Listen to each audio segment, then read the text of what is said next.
हो.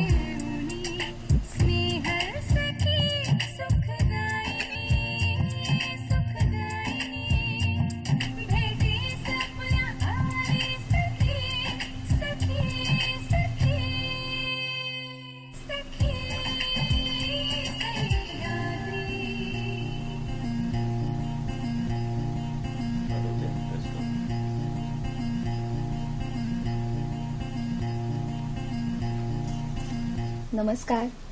सखी सह्याद्रीच्या आजच्या भागात मी पूजा सुनील थिगळे आपल्या सर्वांचं मनपूर्वक स्वागत करते. आज ज्येष्ठ महिन्यातली पौर्णिमा, अर्थातच वटपौर्णिमा. सर्वप्रथम सखी सह्याद्रीच्या सर्व प्रेक्षक सखींना वटपौर्णिमेच्या मनपूर्वक शुभेच्छा. आज वटपौर्णिमा साजरी करतोय, पण एकीकडे कोरोनाचं सावट सुद्धा आहे आणि अशा या काळात वटपौर्णिमा साजरी नक्की कशी करायची हा प्रश्न प्रत्येकालाच पडला असेल. सावित्रीने सत्यवानाचं प्राण हे यमदूताकडून मागून आणलं आणि अक्षरशः ते व्रत तिचं सफल झालं. घराघरातल्या विवाहित स्त्रिया हे व्रत करतात वटपौर्णिमेच्या दिवशी आणि म्हणूनच हे आज शक्य होतंय की नाही होतंय हा प्रश्न आज प्रत्येकीलाच पडला असेल. पण याला अजून एक बाजू आहे. वैज्ञानिक दृष्ट्या, शास्त्रीय दृष्ट्या सुद्धा वटपौर्णिमेचा संबंध फार जवळचा आहे. तेवढाच तो पर्यावरणाच्या दृष्टिकोनातून सुद्धा जवळचा आहे. याच विषयावर आज आपण चर्चा करणार आहोत. आजचा आपला विषय आहे वटपौर्णिमा आणि पर्यावरण संतुलन.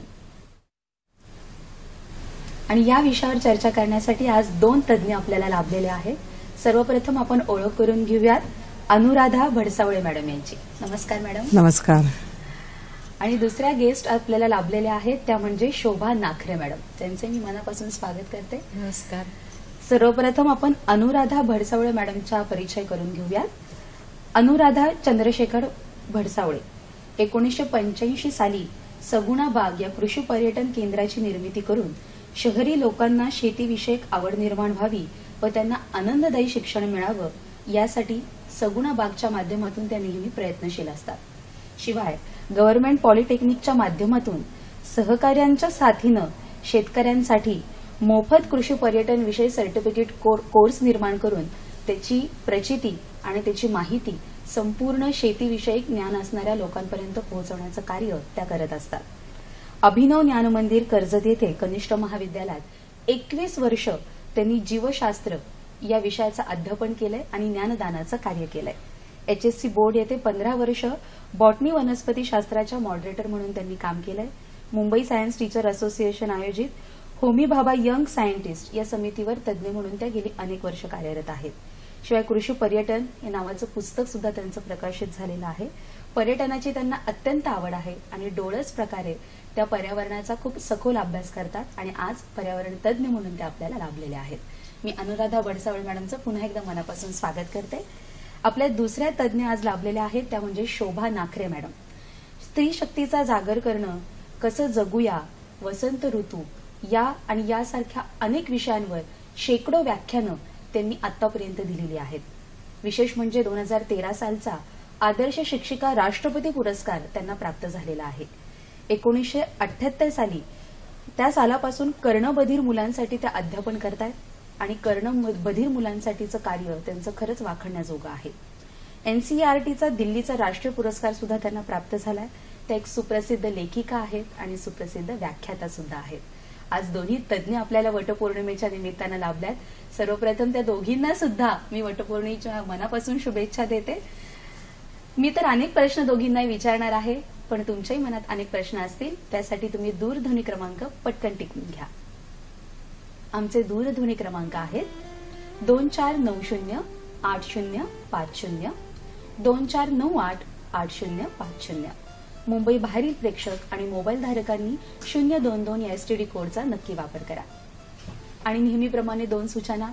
जेव्हा आपण प्रश्न विचाराल तेव्हा आपल्या टीव्ही संचाचा आवाज बंद ठेवावा आणि आजच्या विषयाला अनुसरून आपण प्रश्न विचारूयात, जेणेकरून नेमकी आणि मोजकी माहिती आपल्यापर्यंत पोहोचेल. चला तर मग सुरुवात करूयात आजच्या चर्चेला. सर्वप्रथम मला अनुराधा मॅडमला विचारायचं की आज वटपौर्णिमा आहे आणि सावित्रीची आणि सत्यवानाची कथा सर्वश्रुत आहे, पण माझ्यासारख्या पिढीला आणि आधुनिक पिढीला ही कळावी यासाठी आपण सुरुवात करूया आजच्या वटसावित्री पौर्णिमेच्या कथेपासून. खूप छान की सत्यवान आणि सावित्रीची कथा ही खरोखर सगळ्यांना माहिती असायला पाहिजे अशी ही कथा आहे. कथा सुरुवात होते ती अश्वपती आणि मालवी यांची कन्या जी आहे सावित्री तिच्यापासून त्यांनी खरं सावित्रीची पूजा केली. सावित्री ही सूर्याची कन्या आणि त्यामुळे त्यांना होणारी कन्या जी आहे ती सुद्धा तशीच तेजस्वी तशीच अत्यंत तेजस्वी तेजपुंज अशी ही कन्या त्यांना जन्माला झालेली आहे आणि तिचं नावही त्यांनी सावित्री ठेवलं. आता ही सावित्रीचं असं झालं की ती एवढी गुणवान होती, एवढी विद्यमान होती, एवढी सगळ्या कलांमध्ये निपुण होती की तिला तिच्यासाठी कोणी स्वतःहून तिला वरण्यासाठी म्हणून मुलगा समोर येईना. त्यावेळेला ती असं म्हणली की मी स्वतःच जाऊन शोधून काढते, माझा वर मी शोधून काढते.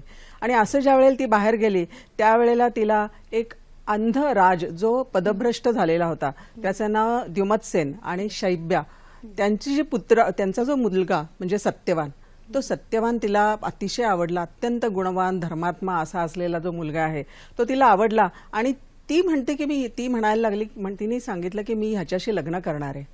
आता ह्याच्याशी लग्न करणार आहे म्हटल्यावर त्या ठिकाणी देवर्षी नारद आले. ते म्हणले नको करूस हिच्याशी लग्न. त्यांनी भविष्यवाणी सांगितली की हा मुलगा जो आहे ना तो अतिशय अल्पजीवी आहे, त्याला बिलकुल तो लवकर अल्पायुषी आहे, त्याचा मृत्यू जवळ आहे. तिला तो मुलगा सत्यवान अतिशय आवडलेला असतो. तो म्हणतो मी ह्याच्याशीच लग्न करणार आहे.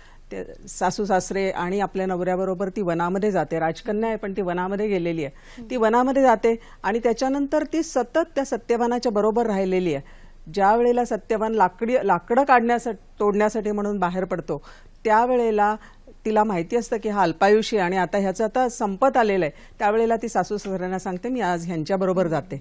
आणि मग बरोबर तिकडे गेल्यानंतर तिला कळतं की ह्या सत्यवानाची आज तब्येत बरी दिसत नाहीये. त्याला एकदम लाकूड म्हणजे फाटी काढताना लाकडं तोडताना एकदम त्याला घाम फुटतो आणि तो खाली कोसळतो.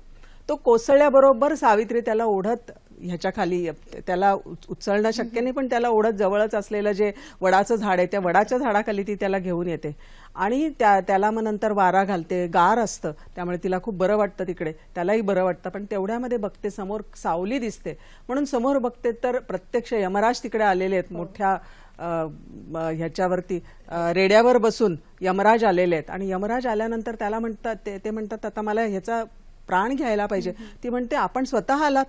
तर यमराज त्या ठिकाणी म्हणतात की हा एवढा धर्मात्मा आहे, हा मुलगा जो तो एवढा पुण्यवान आहे, धर्मात्मा आहे, एवढा गुणवान आहे की ह्याच्यासाठी मला स्वतःच यावं लागतं. आणि मग ते स्वतः आलेले आहेत.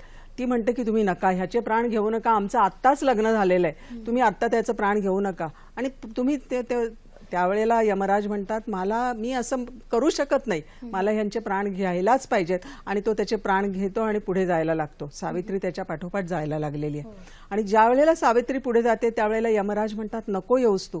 आणि सावित्री यमाशी त्यावेळेला चर्चा करते. त्यावेळेला यमराजाला ती सांगते की असं करू नका, मी ह्यांच्याबरोबर राहण्याचं वचन घेतलेलं आहे. ज्या वेळेला मी लग्न केलं तेव्हा मी सतत ह्यांच्याबरोबर राहणार असं त्यांनी असं वचन घेतलेलं आहे सप्तपदीच्या वेळेला आणि मी त्यांच्याबरोबरच जाणार. पुढे जातात त्या म्हणतात नको येऊस तू बाई, पोरी तू येऊ नकोस, तुझं संपलेलं आहे आता इथे. त्यावेळेला सावित्री म्हणते असं कसं करता, आपण जे आहात तुम्ही तर किती मोठे आहात, तुम्ही सगळ्या प्रजेचं नियमन करता, तुम्ही प्रजा संतुलित ठेवता. इकडे यमराजाला जरा बरं वाटलेलं आहे आणि यमराजाला म्हणते तुम्ही धर्मराज आहात, नुसते यमराज नाही तुम्ही धर्मराज आहात. आणि मग ती म्हणते मला येऊ द्या ना. तरी धर्मराज म्हणतात नको येऊस पोरी, आता आपण यमपुरीला आलेलो आहोत, तुझा मृत्यूलोक वेगळा आणि माझा जो आहे तो यमलोक वेगळा आहे. ती म्हणते नाही येणार, तुम्ही माझे पण प्राण हरण करा आणि घेऊन जा. आणि मग तिचा निश्चय बघून यमराज शेवटी हतबल होतात. त्या ठिकाणी आणि मग ते म्हणतात चल तू वर माग, पण तू थांब, तू इकडे जागच्या जागी थांब. आणि मग ती वर मागते. त्या ठिकाणी ती वर असं मागते की माझ्या पुत्राच्या राज्याभिषेक समारंभाला माझ्या सासऱ्यांना आणि त्याच्या मामांना पाहता यावा अशा प्रकारचा वर ती मागते. एकच वर मागते पण त्याच्यामध्ये एक म्हणजे माझा पुत्र म्हणजे पतीचं आयुष्य, स्वतःसाठी सौख्य मागून घेतलं. सासरे अंध आहेत, त्या सासऱ्यांच्यासाठी सुद्धा तिने दृष्टी मागून घेतली आणि त्याच्या मामांना म्हणजे तिच्या आई वडिलांना मुलगा नसतो त्यांच्यासाठी ती मुलं सुद्धा मागून घेते.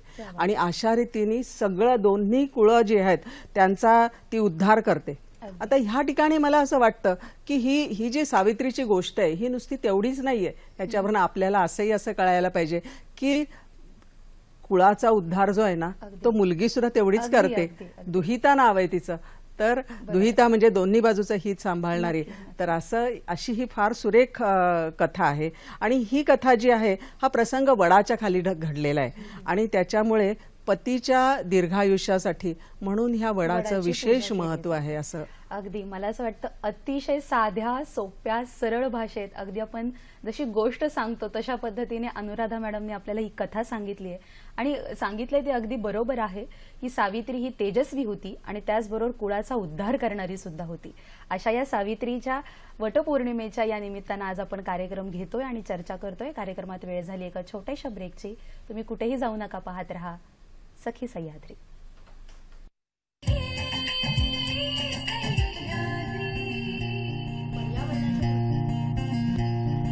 वटपौर्णिमा आणि पर्यावरण संतुलन या विषयावर आज आपण चर्चा करतोय आणि आता मी प्रश्न विचारणार आहे शोभा मॅडमला.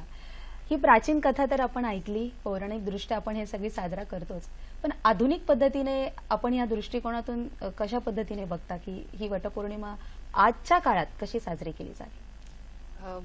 मुख्य म्हणजे की आज आपण घरातनं बाहेर जाऊ शकत नाही कोरोनाच्या समस्येमुळे.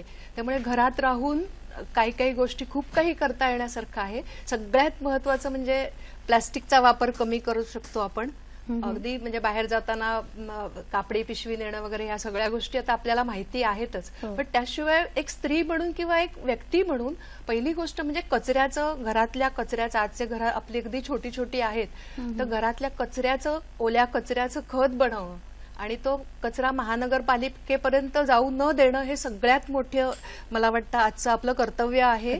आणि पर्यावरण संतुलनासाठी ते खूप आवश्यक आहे, कारण आपल्याला घरातल्या घरी खूप काही त्याचं खत मिळतं आणि घरातल्या सगळ्या गोष्टीच्या म्हणजे अगदी खरकट अन्न उरलेलं असेल किंवा पीठ खराब झालं असेल किंवा काहीही असेल तर ते त्या कचऱ्याच्या बास्केटमध्ये, मॅजिक बास्केट म्हणून जी आतनं जाळी लावलेली बास्केट असते, तर बरेचदा असं वाटायची शक्यता असते की त्या कचऱ्यामुळे मग झुरळ, डास किंवा असं काही होऊ शकतं का, पण त्यातनं काहीही होत नाही, त्याला वास येत नाही आणि खूप छानपैकी खत तयार होतं आणि त्या खतामध्ये आपण परत झाडं लावू शकतो.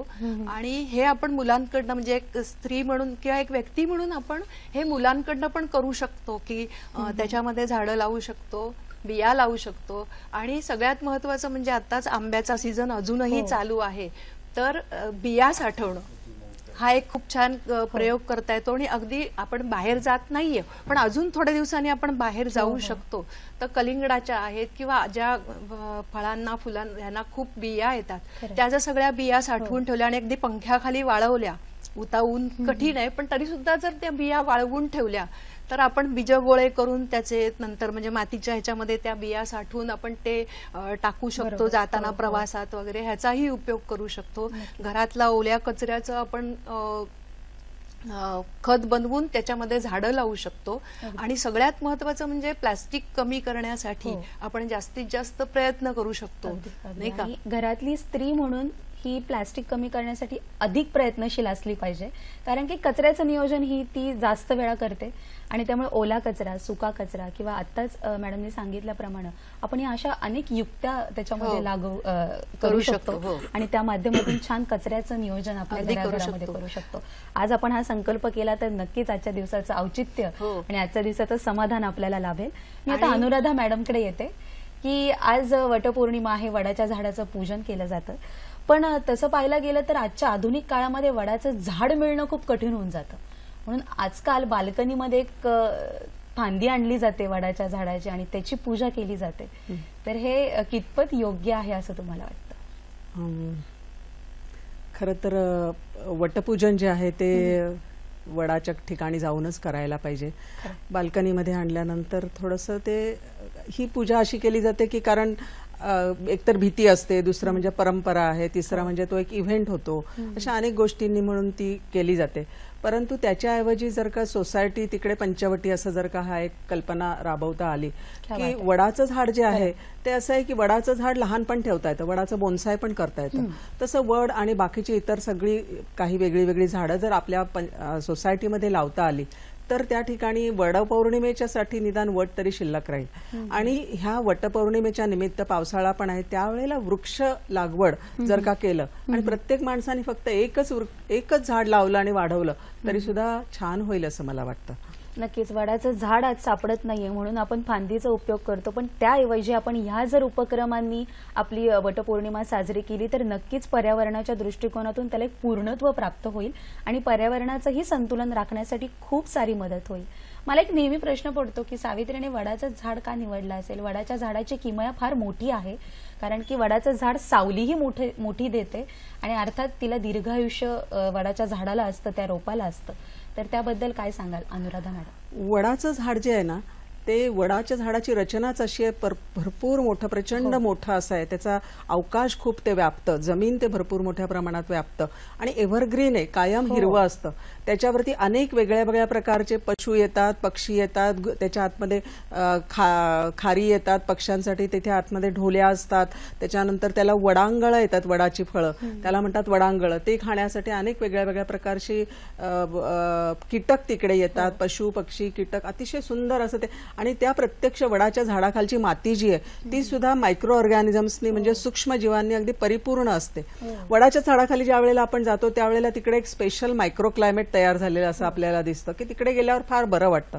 आणि तिकडे एवढं जैवविविधतेचं उगमस्थान आहे, तिकडे गेल्यावर फार बरं वाटतं. आणि म्हणून वडाला पर्यावरण संतुलनाचं प्रतीक मानायला हरकत नाही.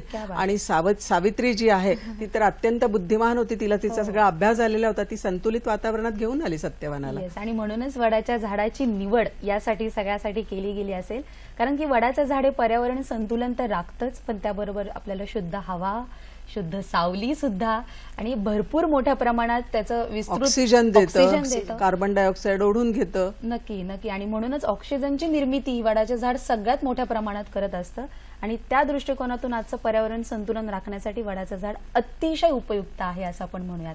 मला शोभा मॅडमकडे यायचंय. जेव्हा आपण झाडांचा विचार करतो तेव्हा आज आपण कुठेतरी बाल्कनीत झाडांची रोपं लावलेली आपल्याला दिसतात, तर त्याचं नियोजन नक्की आज महिलांनी कसं करावं? आता तर खूप छान म्हणजे आधुनिक पद्धतीने टांगायच्या कुंड्या आलेल्या आहेत किंवा अगदी घरातल्या समजा पैसे नसतील तर घरातले जुने डबे बादल्या ह्याचाही उपयोग करू शकतो. आणि जर छान करायचं असेल तर कुंड्याही खूप वेगळ्या प्रकारच्या मिळतात. आणि त्याच्यामध्ये सगळ्यात महत्वाची गोष्ट काय माहितीये का, की झाड लावल्यानंतर ते किती वाढतंय त्याचा जो आनंद असतो, म्हणजे आता जे सगळ्या गोष्टी ठोका मारा मुलांना जे दिसतात त्याच्याऐवजी सृजनाचा जो आनंद आहे तो मुलांना त्या झाडातनं घेता येतो. की आज 2 पानं आली, आज 3रं पान आलं. हे जे सृजनशीलता, मुलांची क्रिएटिव्हिटी आहे ती वाढण्यासाठी या झाडाचा खूप उपयोग होतो. मला इथे डॉक्टर विजयाताई वाडांची एक छोटीशी कविता आहे, ज्या कवितेला राष्ट्रीय स्तरावरचा पुरस्कार मिळाला होता, ती वाचून दाखवायला आवडेल. अगदी 4 ओळीची कविता आहे. एक झाड लावा बाई अंगणी अंगणी, वा. एक झाड लावा बाई अंगणी अंगणी, फुलू द्या फळू द्या ग त्याला रिंगणी रिंगणी. क्या बात आहे.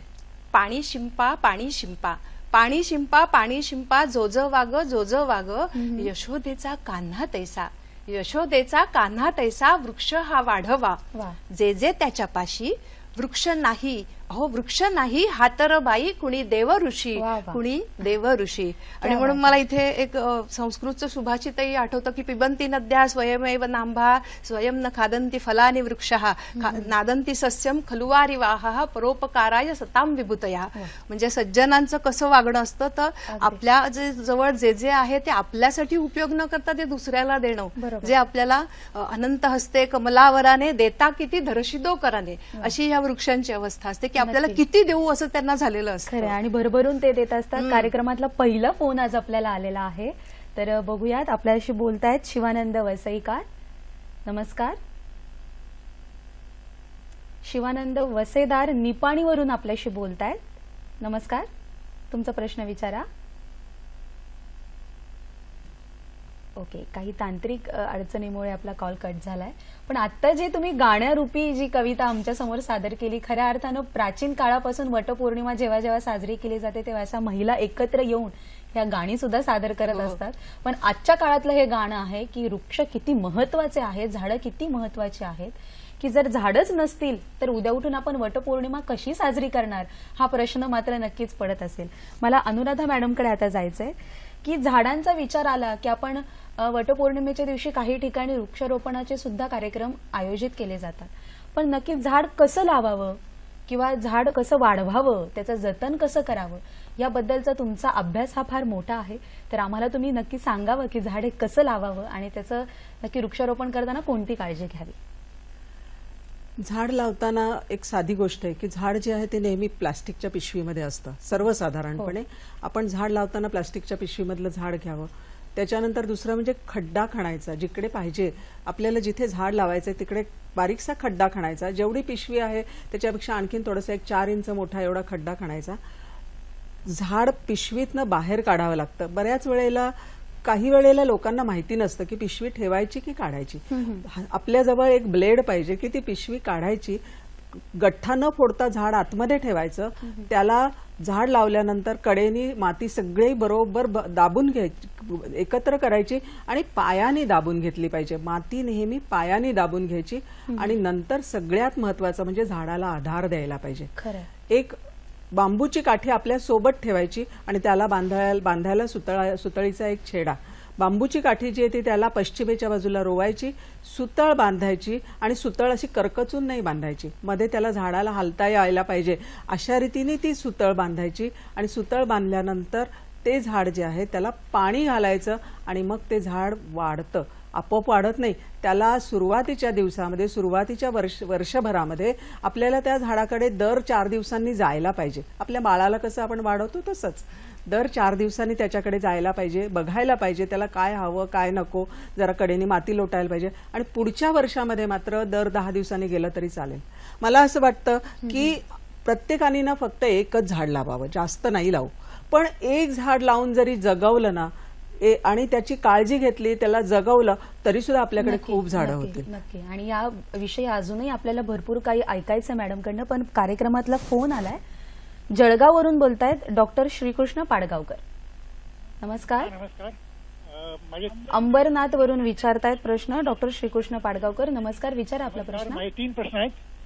अच्छा. पहिला प्रश्न असा आहे की जेव्हा आपण पर्यावरणाचा विचार करतो तेव्हा हे कचरा वेचक जे लोक असतात ते सध्या दुधाच्या प्लास्टिकच्या पिशव्या आणि काचेच्या बाटल्या त्या स्वीकारत नाहीयेत.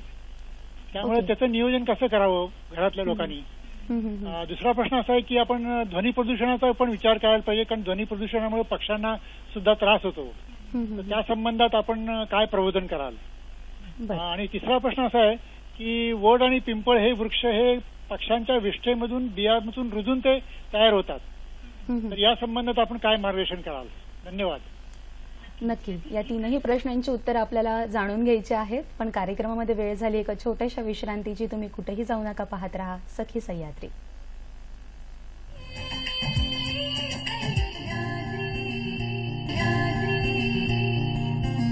नमस्कार. विश्रांतीनंतर तुम्हा सर्वांचं स्वागत करते. ब्रेकला जाण्यापूर्वी आपल्याला प्रश्न विचारला होता डॉक्टर श्रीकृष्ण पाडगावकर यांनी अंबरनाथवरून.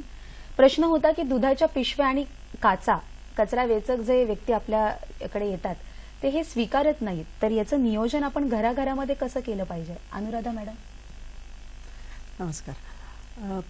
प्लास्टिकच्या पिशव्यांचं, घरातल्या प्लास्टिकच्या पिशव्यांचं जे आहे नियोजन ते आपल्याला फार छान रीतीने करता येतं. आपल्या घरांमध्ये प्लास्टिकच्या बाटल्या सुद्धा असतात.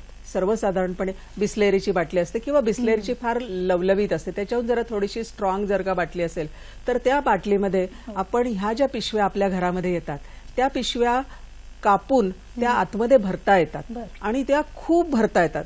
भरपूर मोठ्या प्रमाणामध्ये ह्या पिशव्या आतमध्ये ठासून भरता येतात आणि मग अशी ठासून भरली की ती जी बाटली आहे ती एकदम अशी ब्रिक सारखी कडक होते. जशी एखादी वीट असावी त्याप्रमाणे ती कडक होते. आणि मग अशा ते एक छोटी जी बाटली असते ना त्याच्यामध्ये जवळजवळ मला माहिती नाही केवढं एवढ्या मोठ्या प्रमाणामध्ये, भरपूर मोठ्या प्रमाणामध्ये प्लास्टिक त्याच्या आतमध्ये जातं. त्याला आपली रवी असते त्या रवीच्या मागच्या दांड्याने आतमधल्या बाजूला ठोसून भरता येतं. आणि मग नंतर अशा ज्या वेळेला अनेक बाटल्या एकत्र होतात त्या मग एखाद्या शाळेमध्ये देता येतात, त्यांच्यापासून ते स्टूल तयार करतात किंवा आपल्याला ती ब्रिक म्हणून प्रत्यक्ष आपल्या अंगणामध्ये आपल्या ह्याच्यामध्ये कशामध्ये त्याच्यावरती 4 बाटल्या एकत्र बांधल्या आणि त्याच्यावरती एखादं बसण्यासाठी केलं तर त्याचं स्टूल सुद्धा होऊ शकतं. अशा अनेक गोष्टी करता येतात. म्हणजे टाकाऊ पासून टिकाऊ वस्तू या कचऱ्यामध्ये सुद्धा निर्माण करता येतात. त्यामध्ये विशेषतः दुधाच्या पिशव्या, बाटल्या, काचा या सगळ्याचा उपयोग आपल्याला करता येतो. दुसरा प्रश्न होता ध्वनी प्रदूषणाचा. वाहनांच्या गोंगाटामध्ये कुठेतरी पक्ष्यांचे आवाज विसरत चाललोय की काय असं जाणवायला लागले, म्हणून त्यांनी हा प्रश्न विचारला की त्याबद्दल आपण काय सांगाल? म्हणजे आजकाल खूप आता आधी एक ह्यांच्या सांगते की ह्यांनी आता जे सांगितलं तसंच एक प्लास्टिक ड्राईव्ह हे करणारे किंवा हे म्हणजे असे काही स्वयंसेवी संस्था आहेत की ज्या घराघरातलं प्लास्टिक एकत्र करून तुम्ही करून ठेवा, आम्ही ठराविक रविवारी किंवा महिन्याच्या अशा ठराविक रविवारी येतो आणि सगळं प्लास्टिक घेऊन जातो आणि त्याचा पुनर्वापर करून ते काहीतरी रिसायकल करून त्याच्यापासून वस्तू बनवणं किंवा करतात काही. तर आपण सोसायटीने जर पूर्ण असं नियोजन केलं तर त्या प्लास्टिकचा खूप चांगला उपयोग करता येतो. हे एक. आणि ध्वनी प्रदूषण तर म्हटलं की आपल्यालाही आपण पुढच्या पिढीपर्यंत आपल्याला सगळे जे इंधन आहेत ती ठेवायची आहेत. तर प्रत्येक वेळी जेव्हा आताही अजूनही जेव्हा वाहतूक कोंडी होते त्यावेळेला उगाचच हॉर्न वाजवले जातात किंवा अगदी रुग्णालय आहे किंवा शाळा आहे अशा ठिकाणी हॉर्न वाजवायचे नाहीत असे नियम असतात. पण आपण किती पाळतो हा जरा, तर प्रत्येकाने जरी स्वयंशिस्तीने एवढ्या गोष्टी केल्या तरी सुद्धा मला वाटतं त्याचा खूप उपयोग होईल, नाही का? नक्की नक्की. आणि म्हणूनच आपण या म्हणून मला इथे एक आणखीन एक सांगावं असं वाटतं की सावित्रीचा अर्थ आहे प्रकाश. हो, म्हणजे आपल्या प्रत्येक अज्ञानातनं प्रकाश दाखवणारी म्हणून हा म्हणजे प्लास्टिक असेल किंवा ध्वनी प्रदूषण असेल कोणत्याही प्रकारचं प्रदूषण असेल त्याच्यातनं बाहेर पडणं हा प्रकाश दाखवणारा मला वाटतं आजचा दिवस आहे. आणि घराघरातल्या आधुनिक सावित्री आता अशा पद्धतीने निर्माण झाल्या पाहिजेत असा आपण संकल्प या निमित्तानं करतोय. मगाशी पाडगावकर साहेबांनी एक प्रश्न विचारला होता वड आणि पिंपळाच्या झाडासंदर्भातला. तर मला अनुराधा मॅडमनी आता मगाशी आपण झाड कसं लावावं हे सांगितलं, पण नेहमी प्रश्न पडतो की झाडं नक्की कोणती लावावीत की जी दीर्घायुष्य असतील. त्यामध्ये वड आणि पिंपळ हे 2 मुख्यतः आहेत, तर त्याबद्दल काय सांगा? झाडं कोणची लावावी, आपल्याकडे जागा किती आहे त्याच्यानुसार आपल्याला कोणची झाडं लावता येतात हे ठरवता येतं. पण आपण सोसायटीचा जर का विचार केला तर त्याच्यामध्ये खूप मोठी झाडं लावता येणं कितपत शक्य असतं मला माहिती नाही. परंतु वडाचं किंवा पिंपळाचं झाड जे, विशेषतः वडाचं झाड जे, त्याचं बोन्साय सुद्धा करतात. त्याच्यामुळे वडाचं झाड जरूर लावावं. ते आपल्याला पाहिजे तसं माळ्याला सांगून छाटून लहान ठेवता येतं. आणि पिंपळाचं झाड जे ना, वड आणि पिंपळ ही दोन्ही झाडं कशी औषधी आहेत.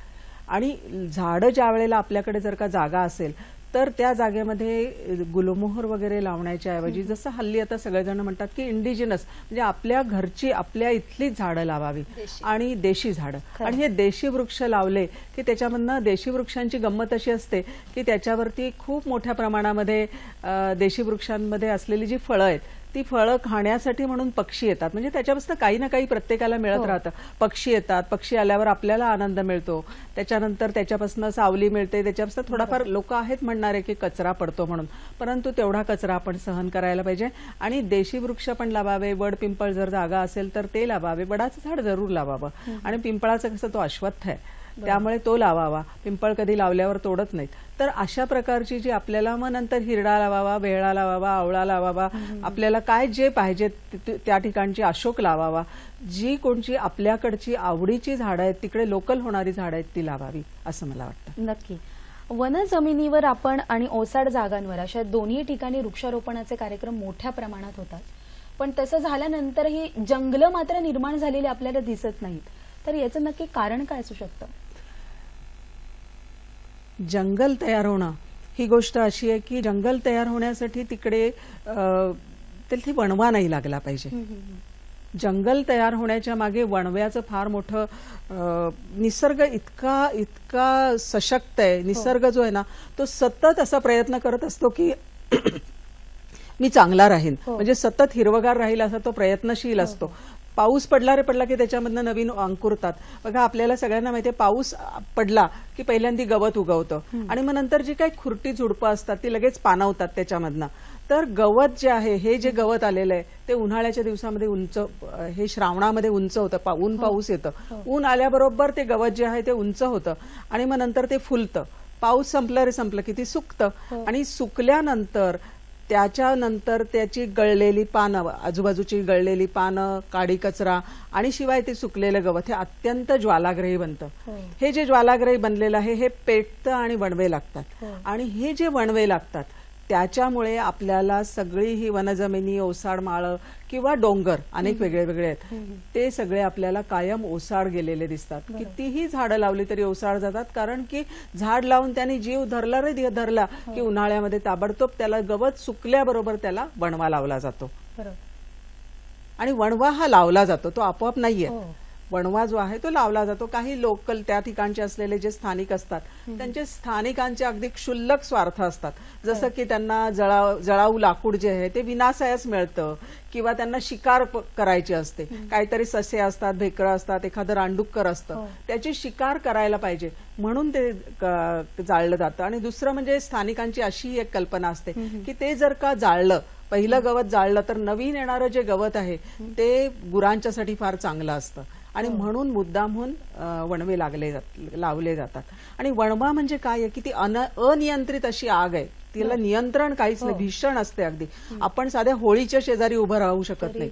तर अशा ज्या वेळेला वणवा लावतो त्यावेळेला असं गवत सर सर सर सर पेटतं, तडतड तडतड तडतड ठिणग्या येतात.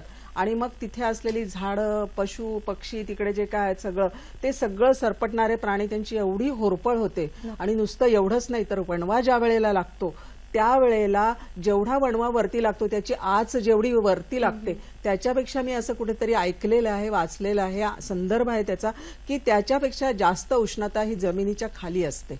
आणि त्यामुळे जमिनीच्या खालचा जो स्तर आहे तो तर किती महत्वाचा आहे. त्याच्यामध्ये सगळे जे सूक्ष्मजीव आहेत, जमीन ज्याच्यामुळे तयार होते, जमिनीची कणरचना ज्याच्यामुळे तयार होते, ते सगळं जे आहे ते विस्कळीत होऊन जातं. आणि मग पहिला पाऊस आला की त्याच्याबरोबर तो सगळी अशी विस्कळीत झालेली जमीन, मुळं असली की मुळं धरून ठेवतात, तिकडे मुळं नाहीत, जीवजंतू नाहीत, काही नाही. आणि पहिला पाऊस आला की एवढ्या जोरात तो येतो की ताबडतोब तो सगळी माती वाहून घेऊन जाते.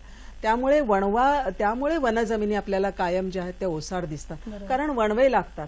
सगळ्यात महत्वाचं आपल्याला करायला पाहिजे ते म्हणजे वणवा रोखायला पाहिजे. वणवा जरी रोखला ना तरी आपल्याकडे नैसर्गिक जंगल आपोआप तयार होऊ शकतं. म्हणजे निसर्ग स्वतःचं जंगल स्वतः तयार करतं, पण जेव्हा तिथे वणव्याचा अडथळा येतो तेव्हा या प्रक्रियेमध्येच कुठेतरी अडथळा आलेला आपल्याला दिसून येतो.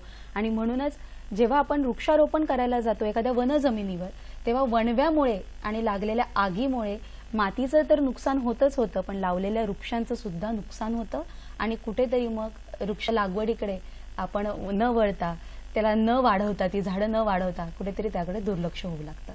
असंच दुर्लक्ष होतं घरामधल्या पाणी व्यवस्थापनाकडे सुद्धा. तर मला शोभा मॅडमला प्रश्न विचारायचा आहे की एखादी स्त्री जेव्हा घरातलं पाण्याचं नियोजन करत असते तेव्हा तिने त्या पाण्याचं, सांडपाण्याचं किंवा पाण्याचं नियोजन घरामध्ये कसं करावं आणि त्यातून खत निर्मिती होऊ शकते का?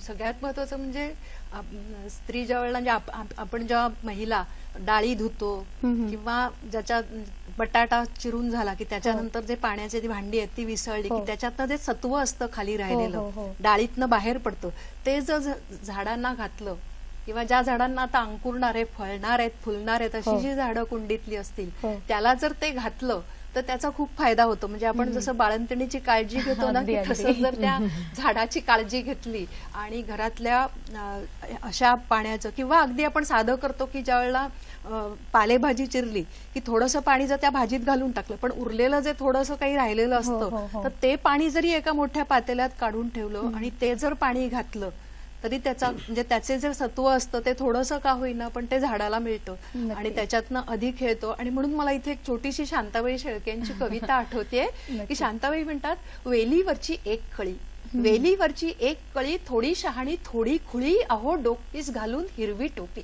डोकीस घालून हिरवी टोपी, सायंकाळी झोपी गेली आणि तिच्या स्वप्नात देव आला, तिच्या स्वप्नात देव आला, हळूच पापा घेऊन गेला.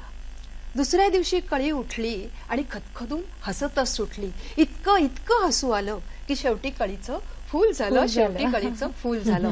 मला वाटतं हा जो देवाचा पापा आहे ना, हा प्रत्येक व्यक्तीने देवाचा पापा व्हायला पाहिजे. अगदी अगदी, म्हणजे झाड लावून त्याचा जो आनंद आहे ना तो देवाचा पापा आहे असं मला वाटतं. नक्की. आणि मला असं वाटतं ह्या शांताबाईंच्या कवितेने घराघरातली कळी सुद्धा फुलाप्रमाणे फुलली असेल आणि तिच्या चेहऱ्यावर एक छान स्मित हास्य आलं असेल. आपण कार्यक्रमाच्या फोनकडे वळतोय. कार्यक्रमामध्ये एक फोन आलाय आपल्याला. सांगलीवरून संजय मोरे बोलतायत आपल्याशी आणि प्रश्न विचारतायत. नमस्कार. हॅलो. नमस्कार, तुमचा प्रश्न विचारा. प्रश्न असा आहे की आमच्या घराजवळून रोड गेलेला आहे, तिथे मी चिंच आणि वड लावलेला आहे, पण लोक चिंच आणि वड. अच्छा. मग लोक बोलतात की ते अशुभ आहे आणि चिंच नकारात्मक ऊर्जा देतो आणि वड हा अशुभ आहे, तर ते तुम्ही काढून टाका असं म्हणतात. बर. मग त्याबद्दल मॅडम विचारते काही असं आहे का? तसं तर आज वटपौर्णिमा आहे. आपण या विषयावर बोलत आहोत आणि पर्यावरणाच्याही संतुलनाच्या विषयासंदर्भात बोलत आहोत. या प्रश्नाचं उत्तर आपण जाणून घेऊयात, पण कार्यक्रमामध्ये वेळ झाली एका छोट्याशा विश्रांतीची.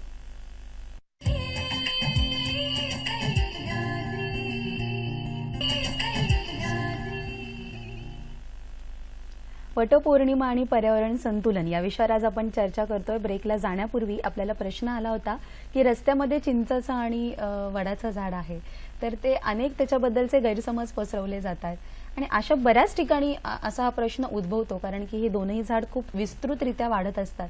तर अशा वेळी नक्की काय करावं शोभा मॅडम? शुभ आणि अशुभ मला वाटतं या गोष्टी आपण मानण्यावर असतात. अगदी. त्यामुळे आणि झाड हे जे निसर्गाचं काय म्हणतं महत्वाचा घटक आहे. आणि आता आपण सगळेजण घरात असताना स्क्रीन, कुठचाही स्क्रीन असेल, मग तो टीव्हीचा असेल, मोबाईलचा असेल, इतके आपल्या डोळे थकलेले असतात. त्यावेळेला जर एखादं झाड पाहिलं, तो होणारा जो आनंद आहे ना, तो अपरिमित असतो. डोळ्यांना सुखद शीतल शांतता देणारा असा तो रंग आहे. त्यामुळे मला वाटतं कुठचाही शुभ आणि अशुभ हा भागच नसतो. आपण मानण्यावर असतं आणि आपल्या सगळ्या मनातल्या ऊर्जा असतात. ह्या झाड हे नेहमी ऊर्जा आणि सकारात्मक गोष्टी देणारच असतं आणि खूप काही शिकवणार असतं.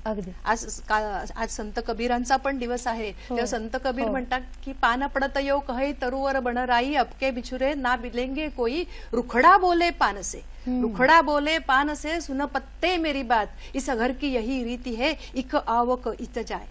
म्हणजे एक घरातला माणूस कोणीतरी निधन होतं तेव्हाच दुसऱ्याचं स्वागत होतं ना. म्हणजे ह्या कितीतरी दूरदृष्टीने शिकवणारी ही सगळी आपली झाडं आणि त्याची पानगळ असेल किंवा त्याचं कुठचंही वाढणं फळणं फुलं असेल, ते आपल्याला खूप काही शिकवणार असतं. फक्त सौंदर्य जसं बघणाऱ्याच्या डोळ्यात असावं लागतं, तशी नादमधुरता ऐकणाऱ्याच्या कानात असावी लागते. तसं हे आपले सगळे मनाचे खेळ असतात. त्यामुळे शुभ आणि अशुभ झाडांच्या बाबतीत तर शक्यच नाही. जशी दृष्टी तशी सृष्टी असते आणि म्हणूनच आपण त्या दृष्टिकोनातून बघितलं पाहिजे, सकारात्मक विचार केला पाहिजे. असाच एक विचार वणव्याच्या बाबतीत सुद्धा करायला हवा. मगाशी जाता जाता अनुराधा मॅडम यांनी वणवा लागतो तो लावला जातो असं सांगितलं, पण जर आता हा लागलाच तर त्यावर काही उपाययोजना असतात का, हे मला तुमच्याकडून जाणून घ्यायचंय. अनुराधा मॅडम. असं आहे की वन खात्याच्या काही त्याच्यासाठी योजना असते. म्हणजे वन खात्याचे लोक जे आहेत ते जाळपट्टा काढतात, म्हणजे त्याला म्हणतात कंट्रोल्ड फायर. म्हणजे प्रत्यक्षामध्ये तो जो एक ठराविक एरिया असतो जिकडून वणवा लागतो त्या ठिकाणी जाळपट्टे काढले जातात. परंतु असे जरी जाळपट्टे काढले गेले तरी आतापर्यंतचा अनुभव असा आहे की अशा जाळपट्ट्या काढल्यानंतर सुद्धा वणवा लागतो आणि वणवा लागल्यावर तो पलीकडच्या बाजूला जातो जाळपट्ट्यांना ओलांडून. कारण वणवा लागला की एवढी उष्णता निर्माण होते, वारा येतो आणि तडतडणाऱ्या ठिणग्या ज्या आहेत त्या पलीकडे जातात. परंतु ह्याच्यावरती नेरळचे चंद्रशेखर भडसावळे यांनी एक फार छान उपाय शोधून काढलेला आहे. ते प्रयोगशील शेतकरी सुद्धा आहेत, आणखीन शास्त्रज्ञ सुद्धा आहेत. ते नुसते शेतकरी नाही, प्रयोगशील शास्त्रज्ञ शेतकरी आहेत. तर त्यांनी असा अभ्यासपूर्ण असा एक हे शोधून काढलेला आहे की ज्या ठिकाणी वणवे कशामुळे लागतात, एक तर वणवे लागतात ते गवतामुळे लागतात. तर हे जे गवत आहे ते हिरवं गवत जे आहे ते गवत जर का त्याच ठिकाणी कुजवलं, कार्बन डायऑक्साईड जमिनीमध्ये, कार्बन डायऑक्साईड बाहेर पडतो. हे गवत जेव्हा पेटतं त्यावेळेला कार्बन डायऑक्साईड बाहेर पडतो. आणि हे असं न होण्यासाठी म्हणून काय करायला पाहिजे, तर ते गवत हिरवं असताना म्हणजे सप्टेंबर महिन्यामध्ये त्याच्यामध्ये 85% एवढं पाणी असतं, त्याला जर का विशिष्ट तणनाशक जर का त्याच्यावर फवारलं तर ते तिकडे जाग्यावरच कुजतं. आता गवत कुजलं की लगेच त्या ठिकाणी गांडूळ येतात आणि गांडूळ त्याची खत निर्मिती करायला सुरुवात होते. जमीन तिकडे सच्छिद्र होते. गांडूळ जे आहे ते दिवसाभरामध्ये 12 वेळा वरती जाणं खाली येणं, त्यामुळे जमीन सच्छिद्र होते आणि पावसाचं पाणी जे आहे ते त्या ठिकाणी झिरपायला लागतं. आम्ही नेरळला ज्या वेळेला आणि पावसाचं पाणी झिरपल्यानंतर तिकडे जो पट्टा तयार होतो, पट्टे असे छोटे छोटे पट्टे डोंगरांवरती काढले जातात आणि हे ज्या वेळेला अशा पट्टे आहेत त्याच्यावरती एक भांबुर्डी किंवा मारबिट्टी म्हणतात अशा प्रकारची वनस्पती उगवते. ती पोपटी, हिरवल अशी मांसल अशी त्याची पानं असतात आणि ही जी आहे त्याच्यावरती निळ्या फुलांचे गुच्छ असतात. ही वनस्पती जी आहे ती आगीला सहजासहजी बळी पडत नाही आणि ह्याचे प्रयोग जे आहेत ते आम्ही घेतलेले आहेत. नेरळला 2 नंबरची टेकडी आहे, त्याच्यावरती 250 एकर जमीन जी आहे ती खाजगी आहे आणि 250 एकर जी आहे ती सरकारी आहे. तर अशा ह्या सरकारी जमिनीवरती हा प्रयोग घेतला गेला आणि ज्यावेळेस थोडक्यात एक वनस्पतीच वणवा रोखू शकते. बरोबर. निसर्गाने स्वतःचं नियोजन स्वतः किती सुंदर करून ठेवलंय बघा. मला असं वाटतं आज वटपौर्णिमेच्या दृष्टिकोनातून जेव्हा आपण विचार करतोय तेव्हा स्वतःचं नियोजन सुद्धा आपल्या माणसाला सुद्धा तसंच करावं लागेल जसं निसर्गाने केलंय. जाता जाता शोभा नाखरे मॅडमला मला विचारायचंय, आज वटपौर्णिमा आहे, या निमित्तानं पर्यावरणाच्या संतुलनाच्या दृष्टिकोनातून तुम्ही थोडक्यात जाता काय सांगाल? एक सांगते की आणखीन की जेव्हा सोसायटी मोठी वगैरे असते आणि बाहेर पडायचं नाही, बरोबर आहे, पण अगदी पहाटे उठलं किंवा संध्याकाळी जेव्हा गर्दी कमी होते तेव्हा जर लहान मुलांना घेऊन गेलो आणि पक्षी निरीक्षणाचा छंद लावला तर आपल्याला करता येतं. पण तेही छान. आणि एक सुंदर फटका आहे तुमच्याकडे, तो तुम्ही सादर करावा जाता. त्याला राष्ट्रीय स्तरावरचं बक्षीस मिळालंय. एक फटका नावाचा जो कवितेचा प्रकार आहे तो सादर करते. अनवट आहे वाट वेगळी, रुळल्या रस्त्या जाऊ नको, वसुंधरेची लाज राखण्या मागे पुढती पाहू नको, ओला कचरा सोने आहे, मॅजिक बास्केट आण तू घरी, कचऱ्याचेही खत बनवोनी, भाजीपाला उगव घरी, ऑर्गॅनिक शेतीचाही प्रयोग करण्या विसरू नको, इमारतींच्या गच्चीवरती भाजी पिकव तू हरू नको, बीजगोळ्याचा प्रयोग कर तू, झाड लावण्या चुकू नको, चिमण्या पाखरा दाणे टाक तू, पाणी ठेवण्या विसरू नको, मियावागी खार फुटीच्या जंगलासाठी झटत राहा तू, भाज्या फळांच्या बिया साठवणी कस मातीचा वाढव तू, पातळ प्लास्टिक शत्रू आपुला मोहात त्याच्या पडू नको, कापड पिशवी घेऊन जा तू, गाई गुरांना विसरू नको, सौरशक्तीचा वापर करून बचत विजेची करत राहा तू, नियोजनाने पाणी वापरून पुनर्वापर करत राहा तू, घरादाराची स्वच्छता करण्या लाज वाटून तू घेऊ नको, गांधीजींच्या मार्गावरती अढळ राहा तू ढळू नको, आवाज टीव्हीचा हॉर्न गाडीचा ध्वनी प्रदूषणा मदत करी, पीयूसीचा वापर करून निसर्ग चक्रा साथ करी, मोठेपणाचा आव आणून एकटा हकवीत जाऊ नको, एसटी आणि रेल्वे सेवेतून इंधन वाचवत राहत तू, परस्परांच्या जोखडामध्ये परंपरांच्या जोखडामध्ये विनाकारण तू अडकू नको, काळाप्रमाणे विचार बदलून नव्या रस्त्यावर चालत राहा तू, महामारीच्या काळामध्ये मानवतेला विसरू नको, माणुसकीच्या मार्गाने तू सृजनासाठी झटत राहा. या सगळ्या संदेशासह आजची वटपौर्णिमा साजरी करा. पुन्हा भेटूयात पुढच्या भागात. तोपर्यंत आज दोन्ही मॅडमने आम्हाला वेळ दिला त्याबद्दल धन्यवाद. नमस्कार. धन्यवाद. नमस्कार.